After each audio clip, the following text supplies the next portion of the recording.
Welcome to the Future is Borderless podcast with David Nilssen. We feature top entrepreneurs and thought leaders from around the world, those who bring a global mindset and a unique perspective to their life and business. Now, let's get started with the show. Hey, David Nilssen here. I am the host of this podcast. The goal of the Future of Borderless was for me to connect with business leaders from around the world who have what I call a borderless mindset, and they're willing to share new ideas, innovations, best practices, things that we can put to work in our personal and professional life, helping us to lead in a dynamically changing environment. Now, this episode is brought to you by DOXA Talent. DOXA Talent helps businesses to source full-time, highly skilled workers from all over the world. And as a result, these companies can scale faster, increase margin, and improve culture. To learn more about leveraging offshore talent to build your business, simply go to doxatalent.com. All right, well, let's get on with the show. I'm excited for today. Our guest is Ami Kassar, who is an entrepreneur and business financing expert. He's known for his work in helping small businesses to secure funding that they need to grow and succeed. He is the founder and CEO of MultiFunding, a company that specializes in helping businesses navigate the complex world of business loans and financing options. Ami's recognized for his expertise in the field and is often consulted by media outlets and organizations for his insights on small business lending and financial strategies. He's also known for his advocacy work in promoting transparency and fairness in lending.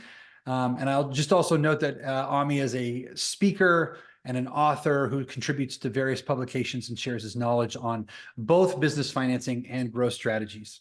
Today, he serves as the president of EO Philadelphia, which is a chapter within the Entrepreneurs Organization, and he hosts his own podcast, Ami Sites, which you should check out. Ami, welcome to the show. Yeah, pleasure to be with you. Thanks for having me, buddy. Yeah. So I think it's probably good for us to start with just understanding a little bit about your journey. And then we'll get into talking a little bit more about who you serve, what you do, and help some of our business leaders who listen to this podcast think about, their growth strategy and how they may fund it in the future. But can you maybe just take us back and help us understand how you got to the point to start MultiFunding in the first place? And so, in my prior life, I was the chief innovation officer for a company called Advanta, where David, you and I knew each other then briefly, and we were the largest issuer of credit cards to small businesses in the United States, and one of the largest public companies out of Philadelphia. And we had 1 million customers, about 1,000 employees, and $1 billion worth of market cap. And we completely decimated in the Great Recession. Yeah. It was almost unbelievable. It was probably where I thought I would retire. Life was just sort of too easy and too simple. Yeah. And the world changed. And in the months, there were some months of emotional prep for that. Kind of didn't have to be a genius to see the writing on the wall, although in my role as the chief innovation officer of the company, I was charged with coming up with ideas about what the company could evolve into next if we chose to reorganize, which we ultimately chose not to. And so I certainly had some time to be thinking about my future, either for myself or for the company. In the process of shutting that company down, I had to help let 960 people go. Hands down, the toughest professional thing that I ever did. And then it wasn't a surprise. On a Friday, I got terminated by the bankruptcy trustees. On my way home, I went to the bank and I deposited a check for my full home equity line of credit. And then I told my wife, Bethany, what I did and started MultiFunding on Saturday. That's how I got started. Wow. So you went from, being terminated on a Friday to starting MultiFunding the next day. Let's be clear. We've been thinking about it for some time, but technically I did go to Cancun for a week, but technically started thinking about it for a full planning, and the doors will open 6 weeks later. That's amazing. And what was the thesis? Like with MultiFunding, when you first started, what is it that you were trying to accomplish? What was the need that you saw, and is it still the same today? The core thesis is still the same today. I think that part of what happened at Advanta is that rates for many credit card borrowers got jacked up a lot and they couldn't handle it and they were defaulting on their credit cards. And it was partially a reaction to the financial environment. And I think I just in my head felt a lot of pain for those business owners and entrepreneurs and thought there had to be a better way to let entrepreneurs make sure they knew that they were getting into their best financing choices that were available to them at the time, although I had no idea how we were going to do that. And so that core value of wanting to make sure that when an entrepreneur takes on a loan, which is a big deal, that they ensure that that loan is the best possible thing for their long-term survival. Yeah. And to help make them grow. And that's not an easy thing to do. No, and it's interesting, the industry. I mean, obviously I'm very familiar with business financing because of my previous work, and it's a hard industry because it's so fragmented, right? There's companies that do SBA loans and those that do conventional financing and those that do sort of non-standard types of lending, but very few that sort of have centralized those services. So one question I would have for you and would help our audience sort of relate to this is, when somebody starts a business, it's hard to be everything to everyone. So who is your ideal customer? Like, what do they look like? What are the attributes of the type of people that you can serve the best? Yeah. So probably like anybody, when we started, our ideal customer was anybody who would talk to us. Okay, as is appropriate for a young company, sure. As is appropriate, but we've gotten really good at tightening at it. Our ideal customer is in the U.S. today.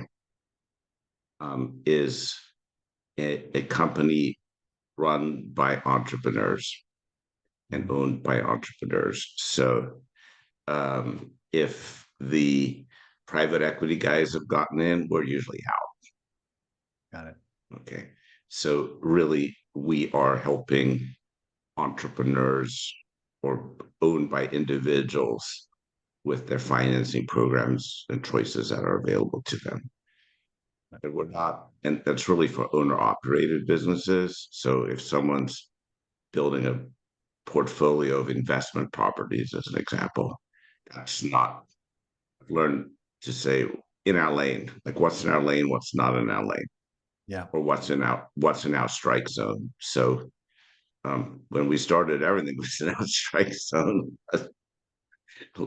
But today, we don't want customers to learn on our time. So if a deal is not in our strike zone, we don't take it. Got it. Okay. And maybe you can illustrate just maybe a recent success or something that you're particularly proud of where you've helped a small business get financing? I like to tell the story of my favorite client ever, who was a high school dropout, and he's built a trucking company up to like 200 trucks. And you know what his dog's name was? Ami? Dog. Oh, okay. Simple. Got it. At some point, we used an SBA loan. We improved his cash flow by $1 million. Okay.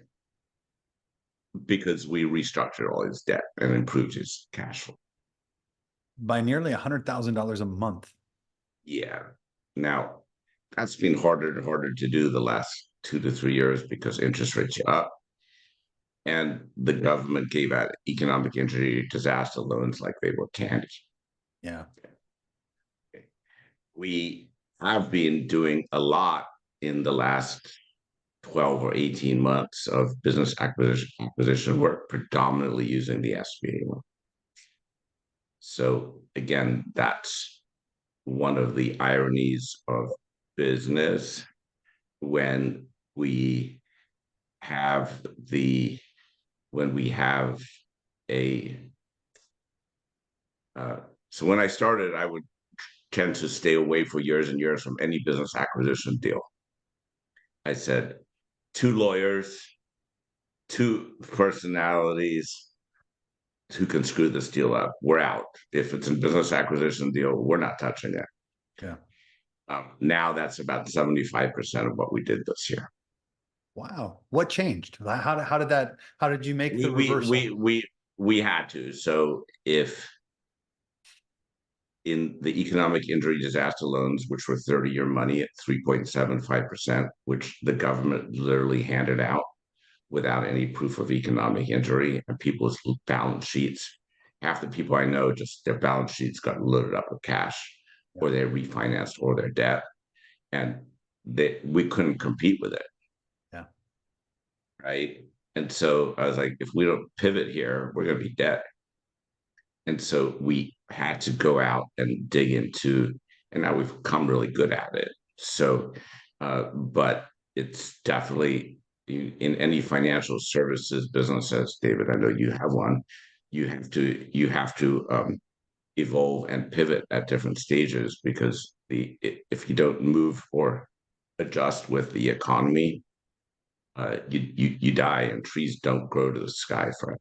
So. Yeah. I know it's hard to do this, but based on what you just said, and then I want to come back to idle loans for a minute. But when you look at what business was like before the pandemic, like right up until the day before, and now today, I know like there was a lot that happened in between, but how different is it now for someone who's seeking capital, pre and, now a few years removed from the official pandemic? Seeking capital for a startup, or to acquire a business, or to open up a franchise, I don't think it's fundamentally different at all. If you're seeking capital for your business that's been around for 10 or 15, 20 years, there are COVID dominoes that have to be assessed and sorted through, and how your business is doing now, how your business did through COVID, and what, if anything, if you took pandemic money, and specifically idle money, where did it go? Yeah. Okay. And so there are there's some more complex elements to the equation. We are, in my opinion, still living through COVID dominoes, and we will be for a long time. And so, okay, all right, buddy, you want a loan now with that $1 million idle loan. What did you do with that money? You use it to pay your divorce settlement? Like, okay, how would you like us to explain that to the loan officer? Right. So, and unfortunately, also, fortunately or unfortunately, depending where you were, there were a lot of businesses that were in trouble before COVID, or weren't being run really well, financially solvent, and got their hands on tons of cash. Yeah. Some of them use it well and were able to flip their businesses, and for some of them, it was a disaster. So I think the complications are more for the existing businesses than they are for the new businesses, if that makes any sense. Totally. I want to go back to idle for just a second, though, because you sort of alluded to something, but you made the comment a minute ago that the idle loans were handed out like candy. And a minute ago, you gave an example of one way that maybe someone could misuse those funds. Is there any sort of initiative to examine the use of proceeds on idle loans, or is if the government issued them, just good to go? I mean, we're going to be hearing about this for a decade, I think. Okay. So first of all, during the Trump administration, they did about 3.7 million of these, and the average loan size was like $70,000. During the Biden administration, they did about 300,000 of these, and the average loan size was $700,000. So the loan size 10x. Yeah. And what happened was that the Bidenites came in and they said, oh, there's like $250 billion left in this budget. We have to show that we can get it out. And they did. And they literally handed it out like it was candy. You probably got the emails, David. Oh yeah. You Oh yeah. get it before it's too late, get it before it's too late, get it before it's too late. Okay. And people were like, oh my God, there was like FOMO. I got to do this, right? I think half of EO took it. Okay. Yeah. And if I wasn't in the SBA business, I would have taken it too. Yeah. But the domino effects of those now are two things. The default rates running on the idle portfolio now are like somewhere in the range of 30 to 40%. And so in DC, people are starting to punch each other in the face about that. How did this happen and who's managing it and why did it happen and where the default's coming from? And naturally, the Republicans are blaming the Democrats and the Democrats are blaming the Republicans, whatever it did. And they're I'm getting asked once a week to be an expert witness on it. And I always, the defense attorneys don't want to hear what I have to say, so they never take me. But to be an expert witness on a defense trial for idle. Wow. And so it is, we're going to be hearing it for a long time. Yeah. And it's a massive problem for the SBA. They do not have the infrastructure in place to manage all this. And it's their own stupidity. Sorry. Yeah. Yeah, it's going to be interesting to see what happens there. I do recall, as a business leader, when those things were being given out, it was really hard when you see 30-year loans at under 4% in a business environment. Like, you want to take that, but honestly, we probably could have, but in our case, we thought we really weren't economically injured in a way that justified us taking those dollars, and so we left it on the side. But yeah, I mean, I'll be curious to see what happens as this unfolds as we go forward. I mean, there's a sadly the program sort of got bastardized. So idle should be there, and what idle is there for is like the fires in Maui a couple months Yeah. ago. Yeah. There, that's great that the government has a program there to literally like give businesses long-term low-cost capital to rebuild. But in the last 3 months of COVID, when half of businesses did better or great during COVID, and they were just like, come take this money, guys, before it runs out, tick tock, yeah. And creating all this FOMO. I mean, I've heard of people who bought 2 million of crypto with their idle loan, paid off their divorce settlement with their idle loan, bought jets with their idle loan, and they all belong in jail. Sorry. Yeah, it'd be interesting to see what happens. I recall, the one thing I appreciate about the U.S. government is that they tried really hard to act swiftly, and they deployed a lot of capital to businesses during a time where there was a lot of need.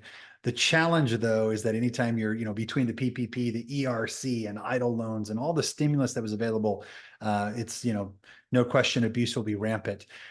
You said something a second ago that you've been asked to be an expert witness, and I want to talk about thought leadership for a second, because one of my memories of you during the pandemic is that I was always looking out for the communication from you. I've been connected to you for a long time. As at one point we've collaborated, and other times we've been friendly competitors in some case. But actually, your niche is now very different than the stuff that we work on at my previous company. But you really emerged as a thought leader during the pandemic, helping to educate people on what the PPP was, what's an idle loan, how to think about, that whole process as it was unfolding. And it was really dynamic in real time. But I remember you just sort of emerged as a real trusted thought leader during that period of time. And my question is, was that intentional or accidental? Yes. I mean, was COVID intentional? No.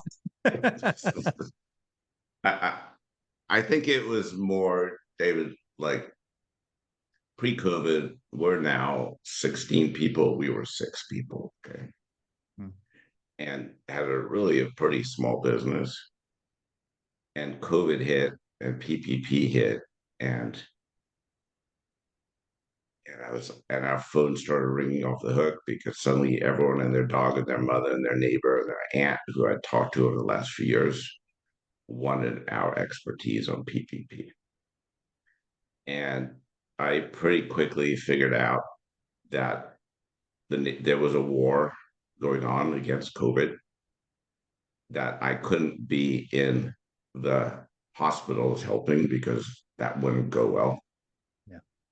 But I do have a pretty uncanny ability to be able to take complicated financial stuff and just speak about it in English to people. And we decided as a team within 24 or 48 hours we weren't going to try and monetize it.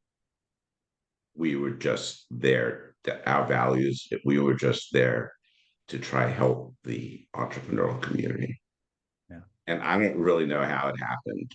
I think maybe an email from Vern Harnish started it, but the first day we're up all night and we had one of these sessions, and just fortuitously we had started playing around with COVID, with Zoom like a couple weeks before all this started. So we upped our license to 1,000. Mm. And we called a Zoom, and we bust through that in like 30 seconds. Okay. Like, shit, now what do I do? Okay. and, and so it's expensive too. And so for the next day, the next one, we upped the license to 3,000. And we bust through that. And and perhaps the biggest lesson I learned in all that is, I called my buddy at the time, Eric Schoenberg, who was a former editor-in-chief of Inc. I'm like, Eric, is it okay when I don't know the answer just to say I don't know? Yeah. Which is a hard thing to say when you've got 3,000 people on the call. He's like, Ami, that's the only thing you can't say. Yeah. And that settled me down.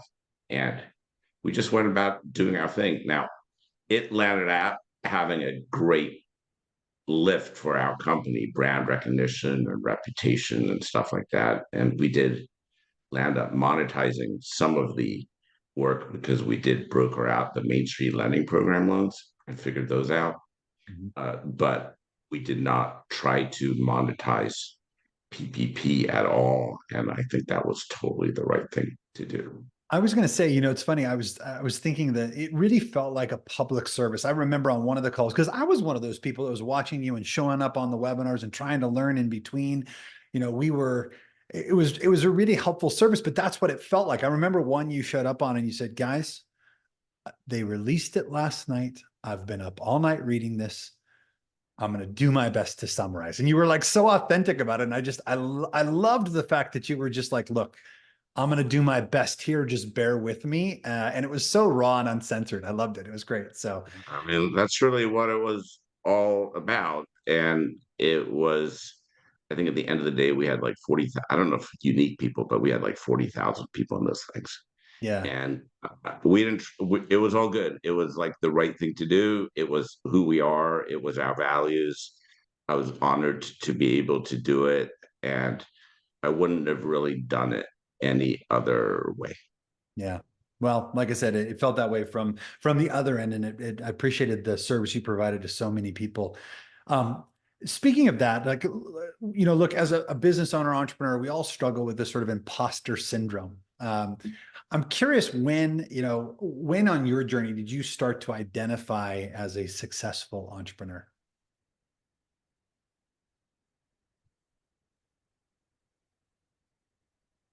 Different things make me tick than like entrepreneurs. So one of the first few years when we were struggling like hell and bouncing paychecks and just like going through torture, and I would go through these all of these calls and um, sometimes I would walk into some of the offices like On Deck or Funding Circle or Lending Club or some of these big lenders, and I'd say, what the hell's my problem? Like, here they have 500 employees in these beautiful offices downtown New York or downtown San Francisco or this and that other, and I'm like 5 or 6 people, and I'm just. But when I got comfortable in my own skin that I was choosing my own path and I was going to do it my way, and success was based on how we were helping people, and success was based on our reputation, and I was all good with it. So I joked about this a couple months ago. I don't know if you read it, but I mean it. Is I joked that instead of having the Inc. 5,000 award, we should have the Sleep 5,000 award. Okay. It's All funny, right. but it's not. Okay. But tell me more. Tell me more. The idea would be, say you hit a certain revenue threshold, you agree to put on a sleep monitor, and whatever entrepreneur sleeps the most, gets the most sleep, they win the prize. A sleep to profit ratio or something like that. It's not even profit. Like, it's like you're sleeping. Like half of our defaults, we looked at it. Half of our defaults over the years came from people we met at the Inc. 5,000 conference. Yeah. So what the definition is of success is, I think, should be open to discussion and interpretation. Yeah, I think that's fair. I think Like, I did this, there's this new thing going around, the Titan. I don't know if you have them in Seattle, like the Titan 100 awards. I'm not familiar with it. No. These guys, and they come into cities and they do these Titan 100 awards. It's like they're trying to do something like the Inc. 5,000, 100 titans of industry in each city, and this and that, and they sell sponsorships and this and that. So, um, and I don't know why I agreed to do it, but I agreed to do it the 1 year, and the they interviewed me for the video for the thing, and they're like, "Who is your business hero?" And I'm like, the owner of the Exxon Mobil at down the street from my house. And they were like looking for like a Mark Zuckerberg answer or something. Yeah, of course. And they're like, "Why is that?" I'm like, "Because I drive my car up to him, I hand over my keys, and he'll call me when it's done, and I'll pay the bill, and I know he didn't screw me. I never have to worry about it." Yeah. Like, it's just like core values like that that I think we should be celebrating, other than these, like, when people celebrate all these awards they get, Yeah. like like I guess it's marketing or whatever, but like, what the hell? Yeah. I think it's funny. I, on one hand, I recognize, hey, look, some of these awards are really cool and people should be proud. I think there are others that it's more vanity related than it is functional, right? And I think that's what you're really alluding to. And then I would underscore, we tend to glorify entrepreneurship through the eyes of Steve Jobs and Elon Musk. So, when you come and say, oh, it's the Exxon owner down the street, it's a little bit different because we're really looking for that just extreme case that gets everybody excited, but really isn't the average day entrepreneur. Yeah. What I'm trying to say, why do we celebrate the Inc. 5,000? Sorry, Hmm. we're celebrating fastest growth, top line growth. That's what we celebrate. Yeah. That's what we all get together and like high five each other for and drink to and stuff like that. Yeah. Like, what does it mean? Yeah.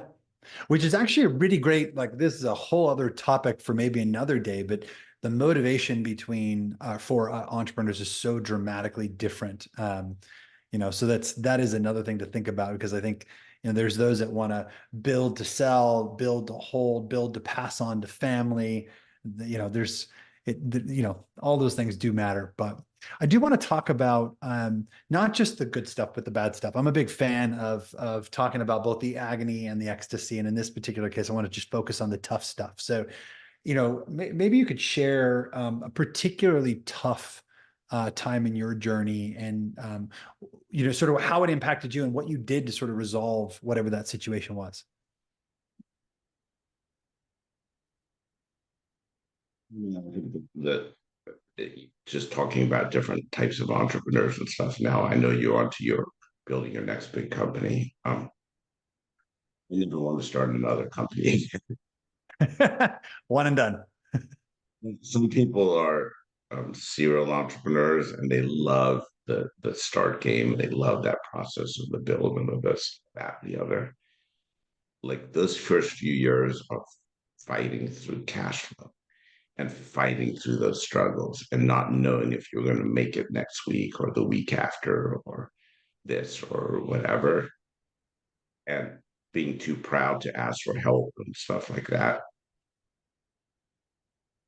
Maybe it's growing pain, maybe it's this, maybe it's that, but it's torture. And sadly, one of the things that makes it worse is that the types of financing that are often available in those scenarios make it worse, not better. Yeah. And so that's one of my beefs of why I spend a lot of time advocating against what I call just sort of, predatory lenders to small businesses. So I remember a story, it was like year 3 or something, I can't remember, or 4. And it was Wednesday, and I had no idea how I was going to pay rent on Friday. I just didn't know how I was going to do it. I was online to apply for one of those stupid online loans that I tell people never to get. Oh, wow. Okay. Because I was in an emotional space. And just fortuitously, a mentor of mine called me, built a big company. He's like, "Hey, Ami, how you doing?" Well, I didn't tell him what I was about to do because he would have killed me or wired me money, which I didn't want. But I'm like, I don't know, Arnie, I have no idea how to make rent on Friday. He started laughing at me. Laughing. And it's really not that funny. He's like, Ami, didn't they teach you anything in business school? And I go, yeah. He's like, send the check and forget to sign it.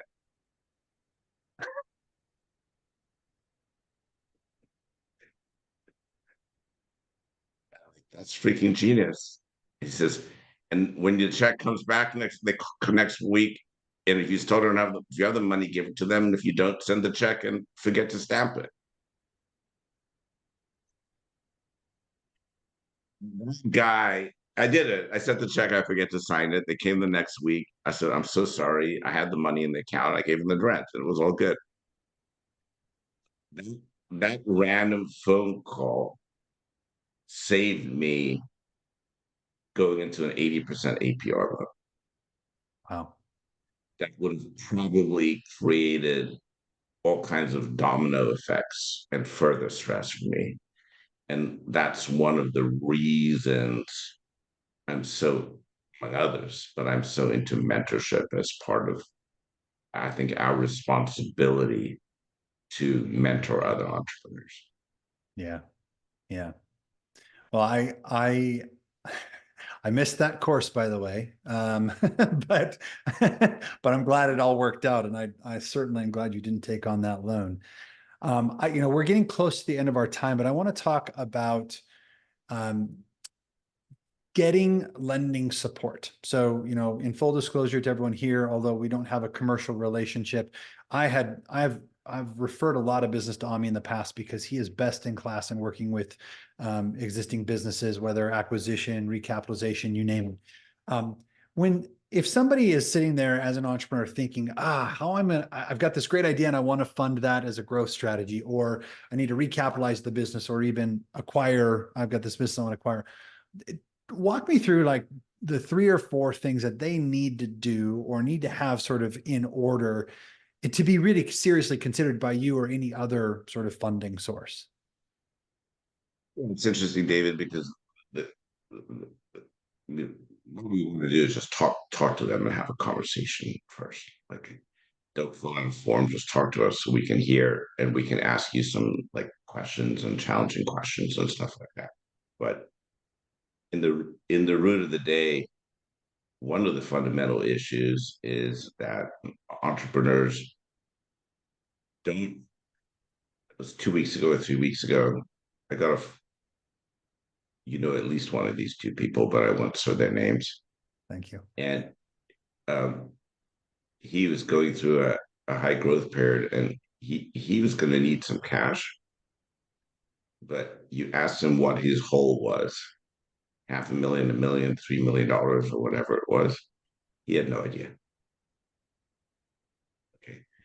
And then 5 minutes later, I hung up on another, actually, a member called in the logistics business who's going through now their COVID downturn. Okay.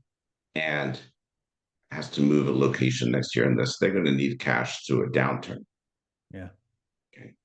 And how much cash does he think he needs? No idea. So one of the weaknesses, which somebody in our community, it's another kind of fight I got into, but I said, if you don't have good accounting and bookkeeping in place, I don't know how you can spend money or invest in implementing EOS or scaling up or any of these things if you don't have your basic bookkeeping and accounting and numbers in place. Yeah. I had my hot seat at EO Deal Exchange a couple of months ago, and I think we were in Miami, and the guy was spending like 12 grand a month in EOS, but he's 4 months behind on his billing, and his cash flow was all screwed up. And so part of where we get in trouble, where it gets difficult for us to do our work, is if there isn't clean and good financials to work with. If we can't make sense of a P&L or this or that or the other, or the P&L and the balance sheet don't match each other, it's going to be hard to get you a loan. Yeah. So what I say to everyone is, if we went to a basketball game tonight and the players were cruising around the court with their shoelaces untied,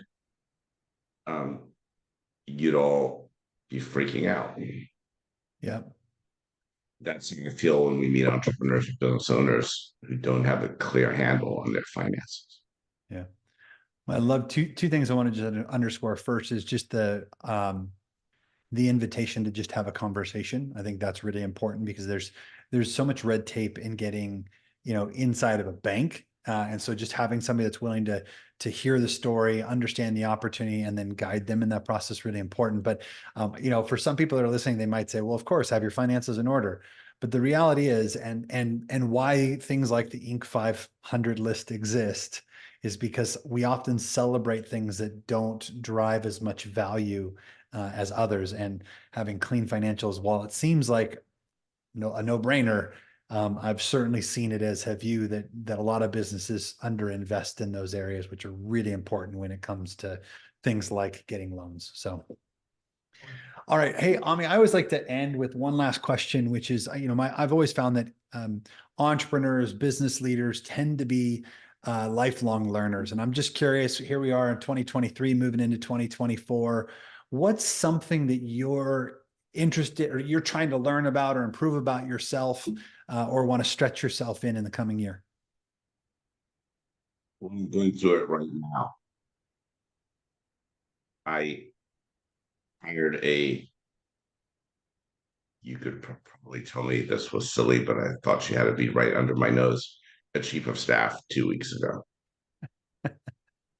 and I'm not allowed in my email box anymore. Ah. It is saving me some hours a day. Yeah. I also feel like I'm in the middle of like a combination of detox and rehab, because usually getting between 600 and 800 emails a day. Detox and rehab. It took a minute. I had to let it sort of sink in there for a second, but you're having a little bit of withdrawal syndrome. Because you feel that thing. If I get on a plane and there's no Wi-Fi, I start shaking. Yeah. Because that's my time to clear my email box. If I get up a stage for a couple of hours and there's 100 emails waiting for me, if I don't I don't feel like I can go to sleep at night without my email box clear. Yeah. And that, and if I can do that, this is my second go at this rodeo. Okay. If I could actually let go of this, and there's this temptation to go in there and look. Yep. If there's a question, she texts me. And I'm hoping that this will open me up to not to feel like I'm constantly about to run it. Yep. I love it. I love it. Well, you know what? I'll just share. I mean, obviously I'm in the business of helping people find executive assistants is at least one of the things that we do. But it was a life changer for me when I finally elevated the role from an administrative position to one that was actually helping to manage and guide me in certain aspects of my day. And to your point, boy, when you get 20 emails versus 200, you have a lot more time to think, to create, to serve. So that's a great share. I appreciate that. It's less clutter. What's that? It's just less clutter in your brain, right? 100%. Yeah. Well, I'm still going through the detox and the rehab, so I'll let you know in about a month. Awesome. Well, we'll leave it there. We've been talking to Ami Kassar, the CEO of MultiFunding. Ami, if people want to learn more about the work that you do, where can they go? I have a daily blog they can check out at AmiSites. AmiSites.com. Awesome. We'll get those into the show notes. And thanks again for being here today. Thank you for listening to the Future is Borderless podcast with David Nilssen. Be sure to click subscribe to future episodes so you can hear from more top entrepreneurs and thought leaders. And we'll see you again next time.